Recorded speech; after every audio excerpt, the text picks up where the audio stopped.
Highness, Duke of Cambridge, he's played an absolutely fundamental role in bringing together a very dynamic group with great ambitions, ably and entrepreneurially chaired by our very own Brent Hoberman. And my colleagues from other businesses and platforms and campaigners from fantastic charities and institutions that focus on this area as well. And of course the young people themselves who have helped inform our work from the very start and are at the heart of the work that we all need to do together.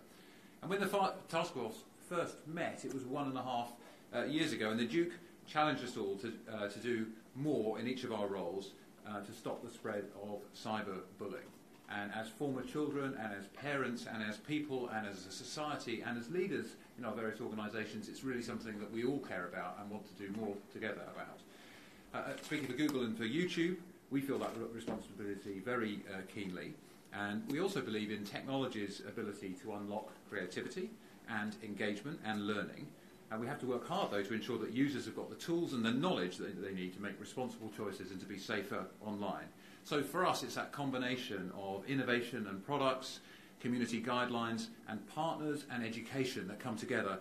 None of this can do this on our own.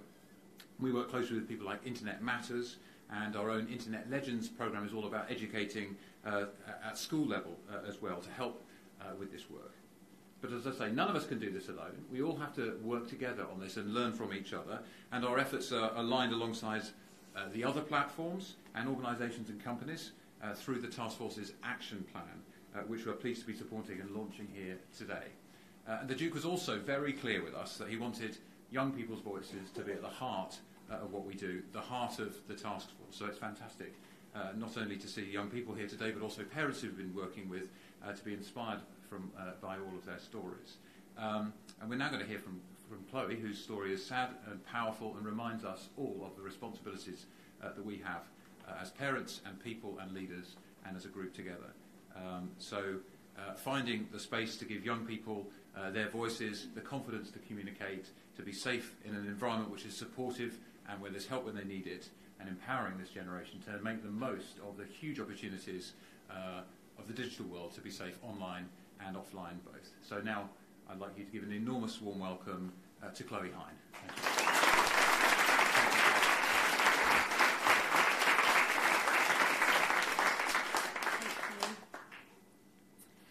I was a victim. Although I despise that word, I didn't have a voice, and although I would scream, I was never heard. I was bullied. I was bullied so bad that they made me believe I was better 6 feet underground. I was called names, isolated, and I didn't have one friend. I would cut away my pain, but why wouldn't this end? Social media was their battlefield, and their statuses were all aimed at me. I'd had enough of this torture, so I set myself free. After an attempt to visit the afterlife, I put my creativity to action and I put down the knife. I would write songs about my experiences and something inside me clicked. Bullying is a massive problem and it needs to be fixed. I created an organisation, it's called Beat the Bullies, and I did this so people could understand bullying fully. What is it? What to do? Hurting yourself is not okay. You are never on your own, you know. We're here to, we want to hear what you have to say. So what does Beat the Bullies do, you ask? Well, let me tell you. We help people cope through positive coping mechanisms and give you colour when you're blue. Whether you love drama, art, music or sport, we help you turn your passion into a project, but wait, there's more. We teach you how to turn a negative experience into something positive. You'll use this lesson through your whole life and turn the dark into the opposite. We're a safe place you can come to and a friend with a helping hand. Everyone at Beat the Bullies has been through something and we're here when things are sad. We go around to schools giving anti-bullying talks to encourage people to be strong. We put on workshops to teach people how to write a song, which is just one of the many positive coping mechanisms you can use when things are going wrong. These talks educate children on what bullying is and what to do, how to deal with bullying, talk about bullying, and realise if it's happening to you. We don't just focus on victims, as we all must remember, that bullies themselves are often victims too, and they're still community members. These kids will learn they're not alone and it's okay to cry. Beat the Bullies is a friend in need and there's no need to be shy. Bullying is damaging and has long-lasting effects. And no matter what anybody says, it isn't just banter and you shouldn't just relax. 46% of people experience bullying at some point. 26% of those will start using self-harm as a joint. 10% of those will attempt to end their own life. Now there's something about those statistics that just isn't right. We teach kids it's okay to be different and they're worth it. After all, nobody is perfect, but everyone is beautiful.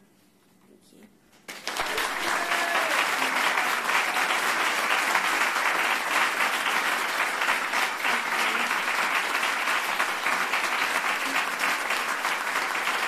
Thank you so much, everyone. So hi everybody, my name is Chloe. Recently I've had the privilege to work with the Royal Foundation of the Duke and Duchess of Cambridge and Prince Harry.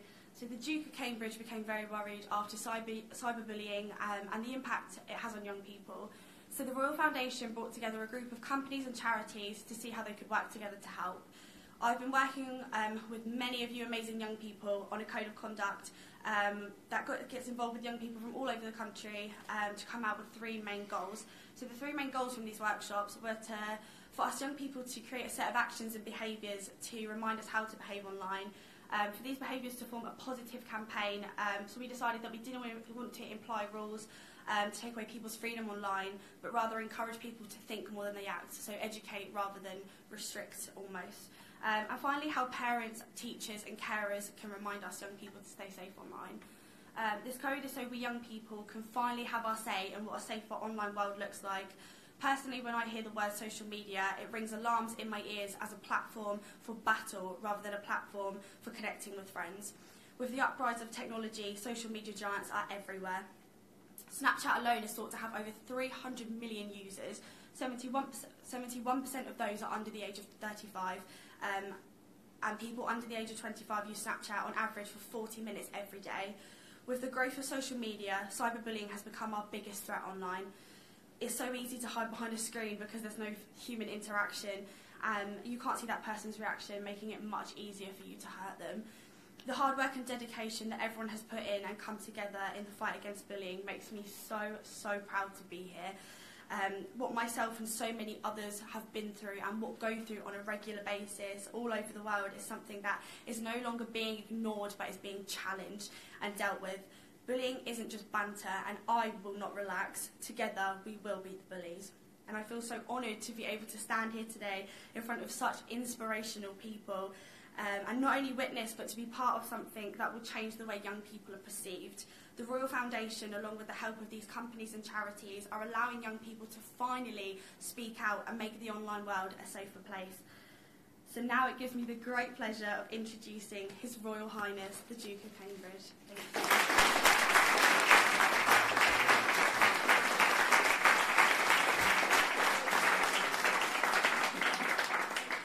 Wow, Chloe, that was quite something to follow.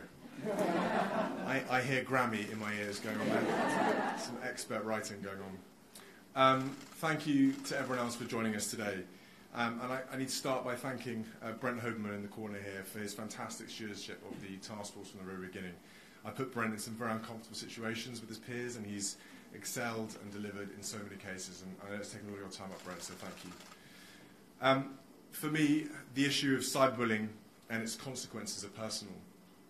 My work as a HEMS pilot, air ambulance pilot, has exposed me to the tragedy of suicide and the despair felt by those who've been subjected to cruelty and abuse. Through my work on mental health, I've spent time getting to know parents and children for whom the impact of online bullying has been devastating. And as a parent myself, I understand the sense of loss and anger of those particular families who have lost children after they were the targets of campaigns of harassment. I feel a responsibility to do what I can to help. I began work on the issue of cyberbullying a few years ago, and as I explored it in more detail, I felt a growing sense of alarm.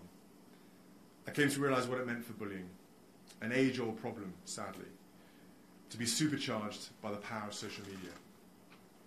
New, exciting platforms that, at their heart, want to help people make and maintain friendships. We're allowing bullies to take their abuse beyond the traditional theatres of classrooms and playgrounds. They can now follow their targets home.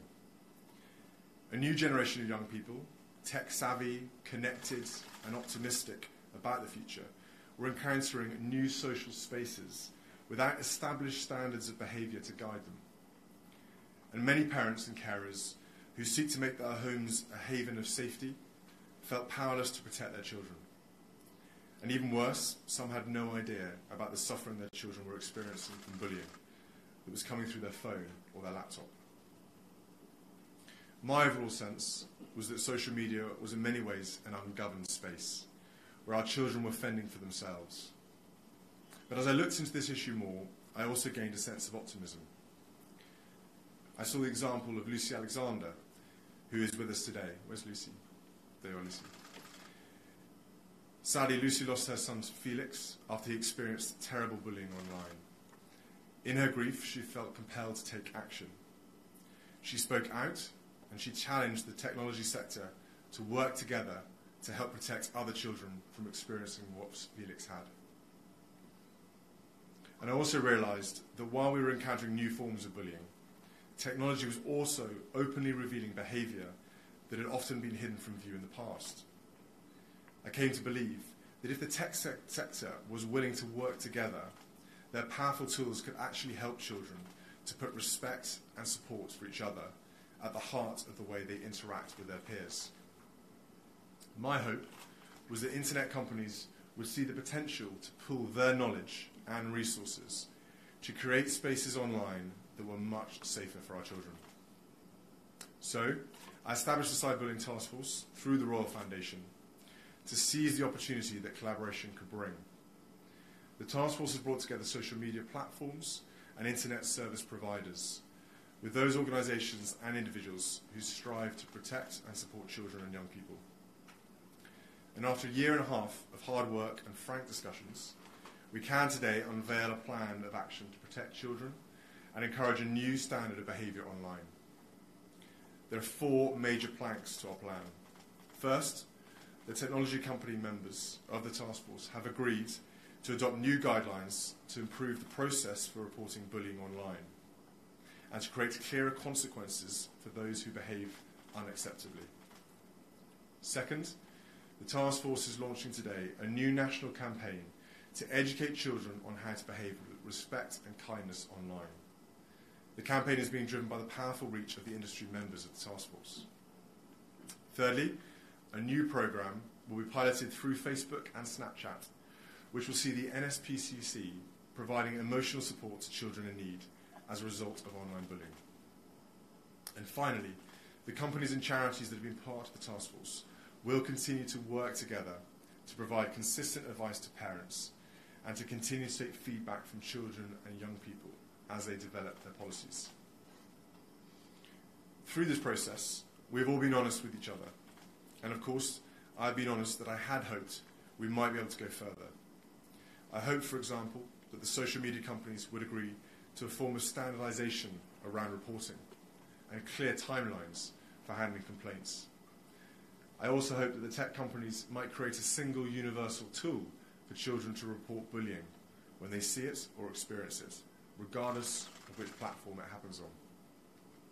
I am, however, encouraged that the BBC is looking at the potential for a tech solution along these lines, and all I ask is that everyone keeps an open mind as to the outcome of the BBC's work and other options as they emerge in the coming months. There is a lot more that can be done. I'm proud that the task force has generated a plan of action with some practical, industry-driven initiatives, and I hope all of you are too. It is a big, important step in the right direction. It is my view that if this plan is implemented, the UK can become a world leader on tackling cyberbullying. Nowhere else has the sector come together and voluntarily agreed to take collective responsibility for tackling an issue like this, rather than just promoting your own individual initiatives. And I am proud that listening to children and parents has been at the heart of our work. It has been their advice which has led us to this ambitious plan of action today. Now the onus is on the people in this room and the organisations you are a part of. We've been working together for many months, but today is only the beginning. In implementing these plans, you have a chance to show that something special has happened here in the UK that the rest of the world can also learn from. You have a chance to show what I know you all believe, that technology companies are serious about their social responsibilities. You have a chance to win the trust of today's generation of parents and to help them feel confident about the positive experience their children will have online. And you have the opportunity to help children lead the way with respect and positivity to build the vibrant, exciting future that you all believe in. To the children and young people here today, I want you to know that it is this hope for a positive future that has motivated everything we have done.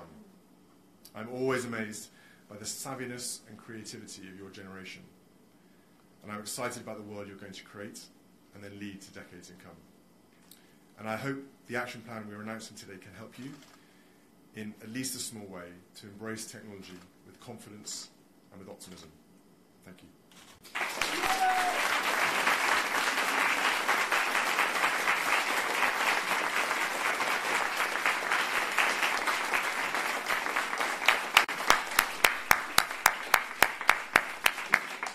Well, that's it. Thank you very much, sir. Thank you very much to Chloe, and thank you to all of you, particularly to our young people. And let's start the next steps of this journey together. Thank you all.